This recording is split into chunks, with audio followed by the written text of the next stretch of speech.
This is a series of 100 films about Japanese places I've been, and this is a film about a place where few people live, but it has some interesting historical attractions. Jimbocho is a district in Chiyoda Ward, Tokyo Prefecture, in the Kanto region and the area around Tokyo on the island of Honshu in eastern Japan. It's serviced by the Hanzomon subway line, the Toei Metro Line, and the Toei Shinjuku Line. The first time I went here was my first week in Japan. I had decided to go to Tokyo from the far-flung suburb called Chigasaki I was living in. I had already explored Shinjuku a bit, so I got on a random subway train and took it to a place called Jimbocho. I was used to Canadian subways, which, unless it's rush hour or after a hockey game gets out, they're never that full, you know. Boarding the Tokyo Metro at 8 p.m. that night, I was shocked how crowded it got. In Tokyo, people leave work at different times. Most women are finished at 5 p.m., so the rush hour is between 5 and 6 p.m. Then there is a second evening rush hour between 8 and 9 p.m. Because Japanese men are concerned about leaving work before the sun goes down, even in the summer, the sun is usually down by 8 p.m. Kaimono. The final rush hour is around last train, 11 to 12 p.m., and this is for the unfortunate salaryman whose boss wants to stay at work as late as possible. It's also for the people who went out drinking. Basically, the trains at this time smell like a fast-moving whiskey bottle. Getting off at Jimbocho, I happened upon an amazing rotating sushi restaurant. The sushi was cheap and good, and they offered some incredibly exotic kinds of seafood.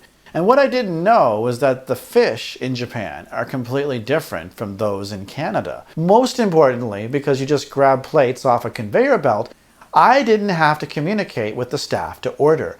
That's both the blessing and the curse of Tokyo. You don't need Japanese to get around. Sure, your experience will be limited, but you can survive. Kaimono. The real issue is that you're all on your own. No one in Japan speaks English well enough to have a meaningful conversation.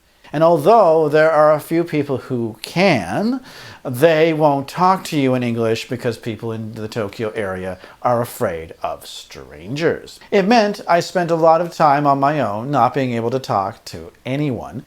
After a couple of weeks, it can get frustrating. Truman Capote felt the same way when he was there, surrounded by all these people unable or unwilling to talk to you. What can I say? It can drive some people mad. That's why I learned Japanese. Then I discovered that most people in Tokyo aren't unable to talk to you, they're just unwilling. Still, there is something wonderful about ignorance. Wandering around Jimbocho, I had at first no idea, but that place is the moat for the imperial palace. You see, to me, it just looked like a regular street with lots of trees and a river, but this is actually a 17th century military installation, disguised by office buildings and 7-Elevens.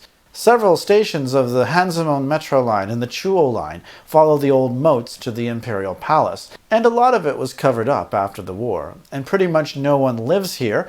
Tokyo has what Japanese experts call a donut model of urban development. The dough of the donut, in Tokyo's case, the Yamanote line, is where everyone lives in a spider web stretching out from the donut. But inside the donut is empty space. In Tokyo's case, lots of people work in the center area, places like Jimbocho, Kudanshita, and Iidabashi, but no one hangs out there. And on weekends, these places are a ghost town. It's a bit of a counterintuitive thing, but a visit to these places helps a lot to understand Tokyo. How do I get there? If you're new to Japan, you'll probably want to start in Tokyo from Shinjuku Station, since it's the busiest train station in the world. Take the Toei Shinjuku Line in the Motoyawata direction to Jimbocho Station, about 9 minutes. As always, remember that this information may be out of date by the time you're watching this. The word of the day. The word of the day is kaimono. It means shopping in Japanese. Very useful when you want to explain where you're going.